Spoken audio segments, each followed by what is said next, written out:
their goodies here and the decorations. I appreciate it, all the hard work that everybody puts into coming to the monthly meetings. And Frances Smith has been taking pictures, and at the end she's going to take a group picture, so don't run off at the end. Please, we'd like to have a picture to go for the One Voice and also for our own website, okay?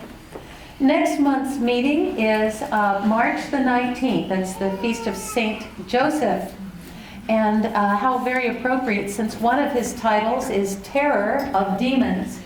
And we're going to be enrolling members, family members, anybody that would like to come into the Angelic Warfare Confraternity. And usually, if there's anything that has to do with the good angels, just put me in there. I'm going to be involved with that. We've got 2/3 of the good angels remained in heaven, so we need all their help. But the Angelic Warfare is something that Father Booth has been given permission to do. You have to be a Dominican priest. He's a diocesan. But he's been given special permission to enroll people into the confraternity of that particular confraternity. And there are brochures in the back on the left, which would be your right. Again, that's on March the 19th. Oh yes, and you can talk to Father Booth afterwards. Dr. Myers, Maria Myers, would you wave that pretty hand of yours? We know where's Maria, but not everybody knows. She's a medical doctor. And I want to congratulate her because she just told me recently that she has 2 months left of studying. It's the Marquette model of NFP. So she's going to be teaching, couples very soon about the Marquette model. But she has 2 months left of her own training. She's doing this on her own. I'm very proud of her. I'm very grateful for her. And so if you would like, you please talk to Maria Myers, Dr. Myers, afterwards, and get more information about the Marquette model. We probably in June will be having an NFP panel with Father Booth and Harold and Kathy Gray, and God willing, we'll have Maria Myers on that panel also to talk about NFP. If you have any questions, or bring friends, bring priests, bring everybody to that one, huh? I have a housekeeping moment here. I'll talk about this very briefly. Just when you're done, do throw away everything and try to, so everybody can get home quickly. So try to pick up after yourself and also help to break down everything in the back. Janice Nelson reminded me that coming up very soon, we have the 40 Days for Life. And there will be a candlelight vigil on the 4th, Tuesday, March the 4th. And that's going to be, I believe, in front of Planned Parenthood at 6:30 in the evening, March the 4th, beginning the 40 Days for Life. Bishop Baker and retired Bishop Foley will be there because we have something really awesome to be thankful for. Many of you might know this, and maybe some of you don't. But at the beginning of January, Planned Parenthood closed its doors. Now it says it's temporarily closed, but it's closed. And that means for the first time in 40 years, we have been without an abortion clinic in this town. Thanks be to God. And we are the largest city in the States that does not have an abortion clinic. It doesn't mean it's not going to try to open its doors again. So we are going to continue praying. And we're going to continue being witnesses and praying for all abortions to end. And so there are, she brought a backboard with tons of information and some more flyers. And that also is back there with the Angelic Warfare Confraternity information. So do take a look, pick it up. We have a date of March the 14th. Is going to be when the confraternity is going to go out and pray in front of Planned Parenthood. And we had a very good turnout last fall. So I'd like to see even more of us coming out, and Father Booth was out there and led in the rosary. So do come. Make sure you come and bring grandparents and kiddies and everybody. Now for the best part of this evening. I've been looking forward to this for a long time, Father. I want to introduce you to Father Angelus Shaughnessy, Matthew Edmund Edmund Shaughnessy. He is the ninth child of 12 children, 3 sets of twins, his blessed mother and father. They were quite an example. Both, I believe, were Third Order Franciscans, and his mother was a member of the Confraternity of Christian Mothers for over 50 years. And I believe, if I'm not wrong, I'm just trying to remember all these conversations years ago, there were about 6 of your siblings that became either priests or religious? No, just one brother and one sister. And one sister. Besides me. Besides you. So 2, that's still pretty good. 2 priests and 1 brother. That's awesome. 2 priests and 1 sister, and yeah. 1 sister. That's awesome. Thanks be to God. As a young adult, Father Angelus Shaughnessy was recruited by the Cleveland Indians to be a left-handed pitcher. Wow. And he gave it up. He said, no, God's calling me to be a priest. And he was ordained to the priesthood in 1955 to the order of Capuchin, Friars Minor, Capuchin, right, in 1955. And I believe it was in 1966 that you went to New Guinea, right, to Papua New Guinea, and was there for about 14, 15 years as a missionary. And baptized over 1,000 people, in that time. And he has traveled around the world over 4 times. Retreats, preaching, teaching.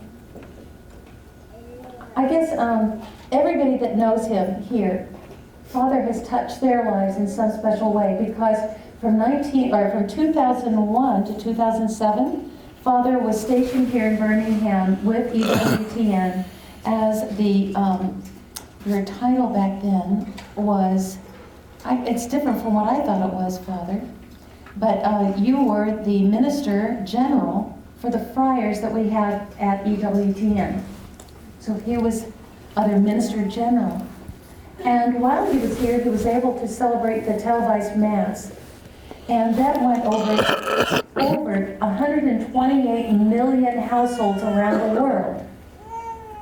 And one of those households was my parents who moved here. My daddy hadn't been to confession in 40 years, but he also fought in Papua New Guinea. So when Father came in, and I found out he'd been in Papua, I took my daddy, why don't you go meet Father? And Father, when was the last time you went to confession? It was like 40 years. So he helped bring my father into full communion with Jesus. And also, while he was here, he told me about the Confraternity of Christian Mothers and the Mother Love Prayer Book, and how important it was in society, and how important the whole, the history of the Confraternity is. And he says, I think you need to start one. So we did that almost 8 years ago, and we've come full circle. Because when he went back to his order, when he was done as being, leading and teaching the young friars here, and he went back to his order in Pittsburgh, they made him the national director of the Arch Confraternity of Christian Mothers. And it's quite an honor. It's an honor for me. And I welcome you back to your southern home, Father. Hey, thank you. Angelus Shaughnessy. Should I hold that too? Yes, sir. Both of these? Yes, sir.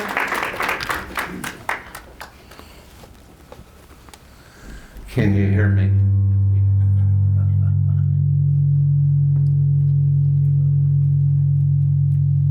Will that die down?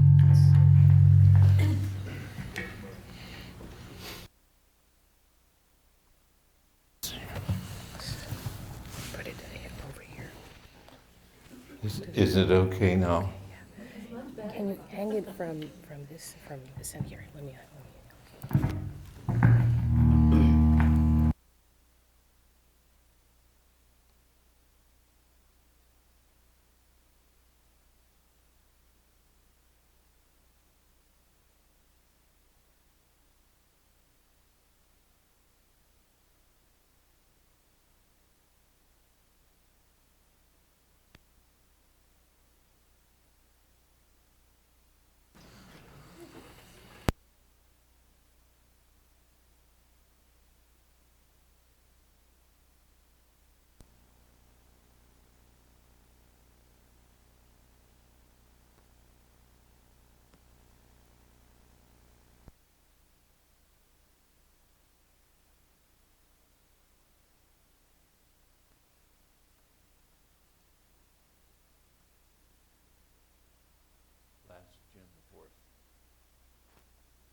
asked my nephew, who's a priest in the Archdiocese of New York, if he would have my funeral.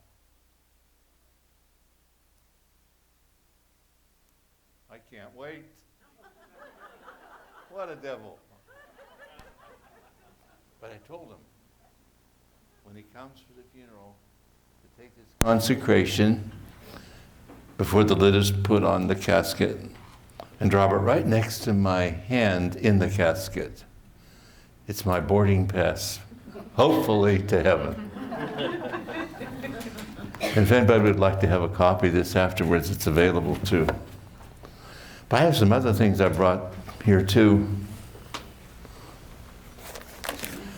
This is the best pro-life bulletin I've seen in my life. It comes out of Florida. The man who publishes it is Edward Dacaret. He has terminal cancer now. Publishes it each month.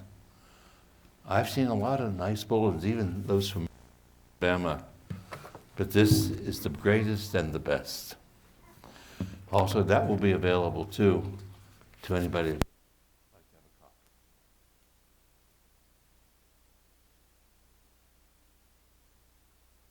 Where we live, we have our own publication for the Arch Confraternity of Christian Mothers. It's called Mother Love, the same name that we have for our prayer book. I have copies of the last two editions that we have.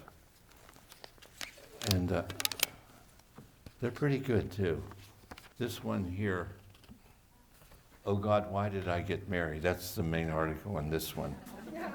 Of course, you've never asked yourself that question, but I know some people in Pittsburgh that have.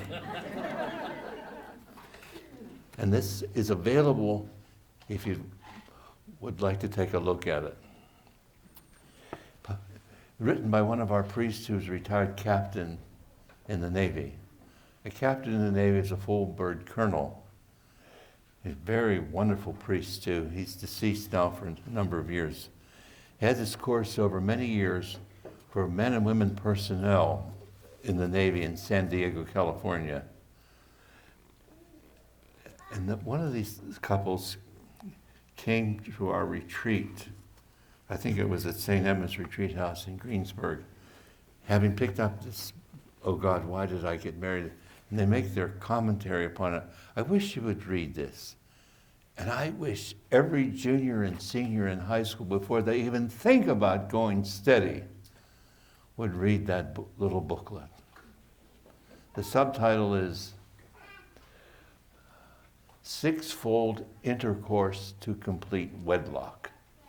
Not just physical intercourse, but spiritual, emotional, psychological, volitional. Really a wonderful book. I'd like to make that available to you too. And there may be copies of that right now at the Casa Maria, the retreat house, where I will be this weekend, in case you want to come over, at least for part of that retreat. It would really be worth your time, I think.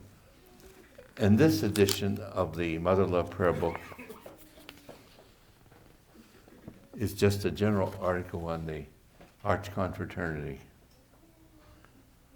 I think this is worth your time, and I invite you to help yourselves to these publications after the talk is over.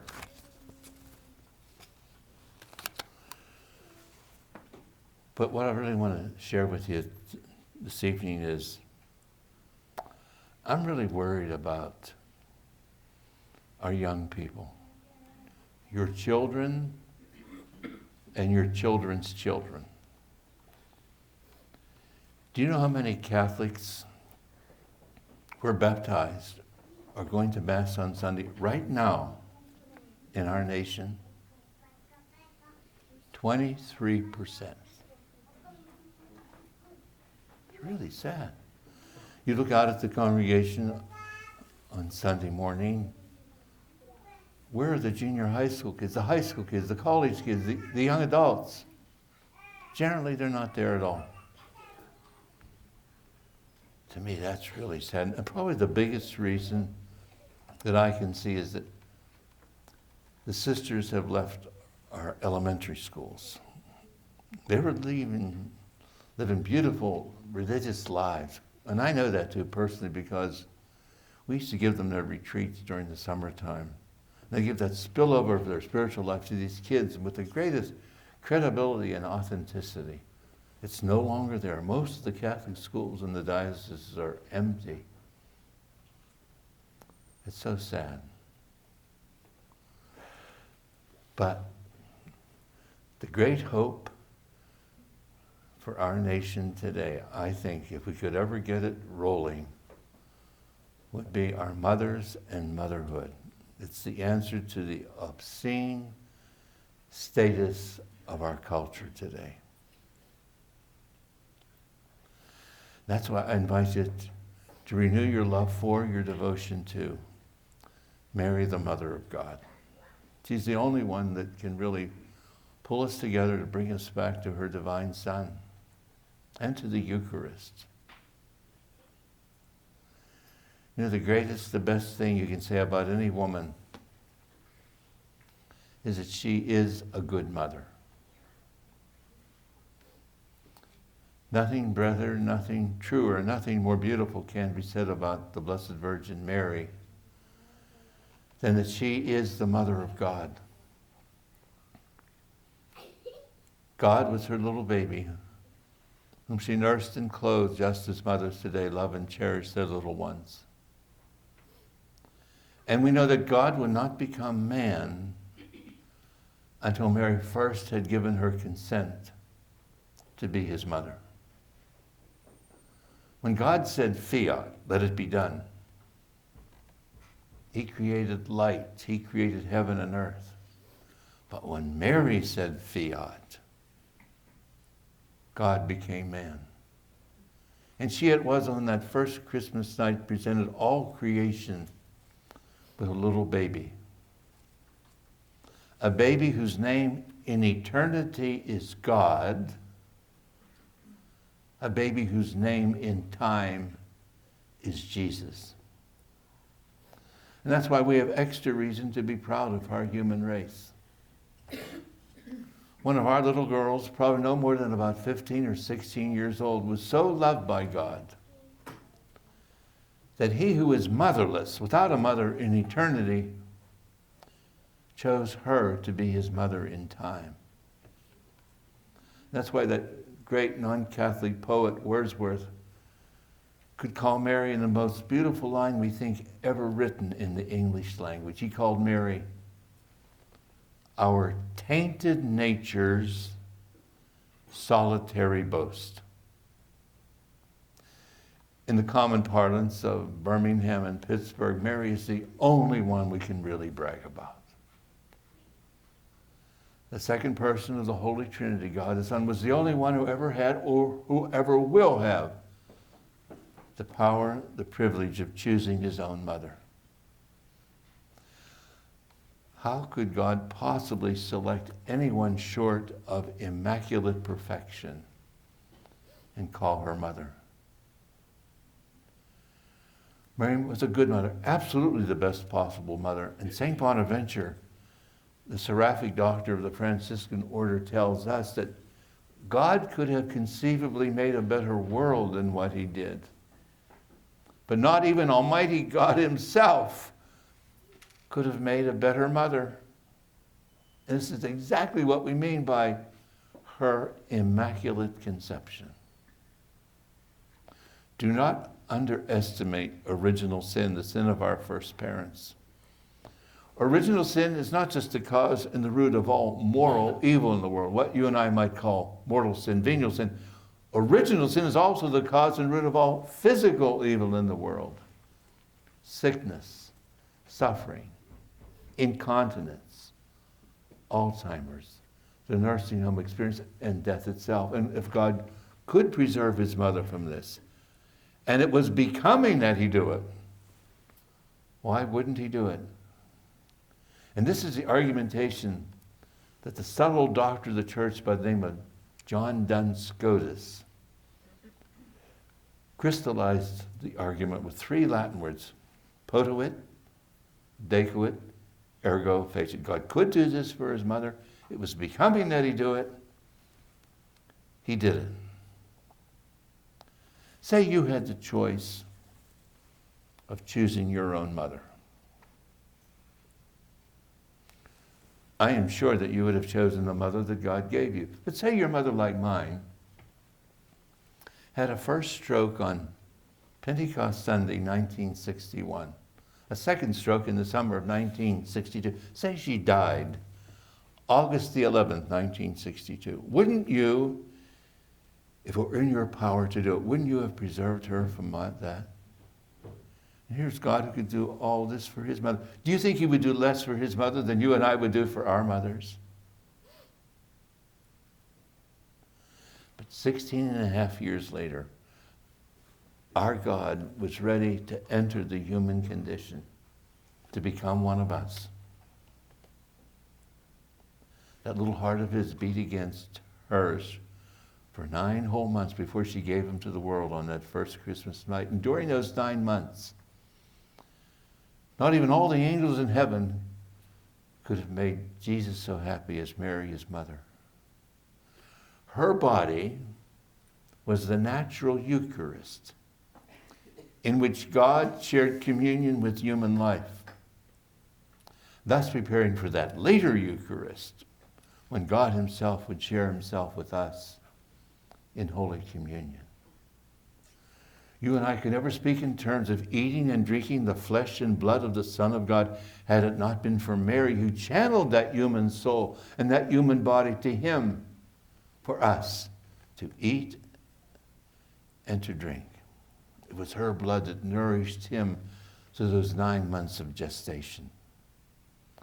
And did you ever stop to think what Christ would have had without his mother? Without Mary, Jesus would never have had eyes to see the multitudes hungry in the desert. Without Mary, Jesus would never have had ears to hear the pleadings of that lame man from Jericho, or hands to bless the children with, or feet to seek the lost sheep, or a back to be scourged black and blue and bloody at a pillar, or a shoulder to carry across to Calvary, or limbs to be nailed to the cross through the median nerve, because Jesus was bone of her bone, flesh of her flesh. You know there was no pain for Mary in the birth of her son, because such pain at childbirth is the result of original sin. And Mary knew no sin whatsoever, immaculate, spotless, from the first moment of her existence. And as the fathers of the church put this miracle of the virgin birth, we think very beautifully. As a ray of light passes through a window without disturbing the glass in the least, so Jesus passed from the womb of Mary to her arms, leaving her body entirely intact. That's why we say with the common teaching of the Catholic Church, Mary was a virgin before, during, after the birth of her divine Son. Now this little boy, this baby of hers, was God. And that's why Mary is the mother of God. But she is not God. She is not the fourth person of the Holy Trinity. But she was also the mother of the Holy Family. And in a day when no electrical appliances to make household work easier, her fingers knew the rhythmic upsweep of a needle, hour after hour making the family clothes. Her fingers knew the flabby feel of sticky white dough baking the family bread. Her fingers knew the swirl of warm water in the wash tub too. And sometimes when she drew her dripping fingers out, no doubt rainbow soap bubbles sparkled upon them. That was the only jeweled ring she ever knew. Mary, the mother of God, prayed. Certainly Mary prayed. But Mary, mother of the Holy Family, also cooked and cleaned and scrubbed and patched and changed diapers too, because when our God became man, he became man down to mankind's most delicate constituents, and he needed a precious mother to look after his little backside, and she was there for him. And she's your mother. And it's not difficult to see why and how such peace would rule that Holy Family, Jesus, Mary, Joseph, when that family had Mary for its mother, and even when sorrow came into their lives, as when they were forced to flee into Egypt to escape the sword of King Herod, They still kept their peace. Mary was there. And just imagine the joy of these happy three when they were reunited after the child Jesus had been lost and found as a 12-year-old youngster in the temple. Jesus really loved and respected his mother. You remember it was at her request that he worked his first miracle when he changed over 100 gallons of water into wine to save some newlyweds embarrassment before their wedding guests. The first miracle, not to save a soul. A first miracle, not to cure a withered limb, but a first miracle to make a bridal party happy. And wine does have the faculty to do such, of course, drunk in moderation. But don't think these Jews were a bunch of topers, a bunch of drunks. They celebrated marriage for a whole week. And maybe some of those disciples had been invited, but maybe not all of them. And maybe those who crashed that party had cleaned up on the supply of wine that they found there.